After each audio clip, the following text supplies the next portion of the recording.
If you work for an employer as an independent contractor, so-called, or a consultant, or a vendor, but you're paid on a 1099 as opposed to an IRS Form W-2, where no taxes are withheld and you pay estimates or pay your taxes at the end of the year, you're technically not an employee.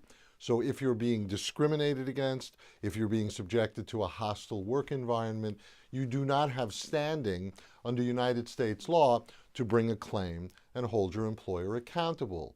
Now, under New York City law, the anti-discrimination statute that applies to all employees working in the 5 boroughs that comprise New York City, you are covered for all discrimination claims, even if you're an independent contractor. But now, as of July 2018, if you work anywhere in New York State, outside of New York City and the remaining 28 counties, and you are subjected to sexual harassment, a hostile work environment, or unwelcome sexual attention, you can hold your employer accountable. You do now have standing to bring a claim against your employer, even if you're an independent contractor, consultant, or a vendor, a so-called non-employee.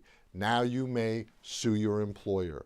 This is pretty substantial news. So if you're in this situation or someone you love is being sexually harassed in the workplace, any employer in New York State and is not technically an employee, they may still hold their employer's feet to the fire. So first thing you must do is don't quit.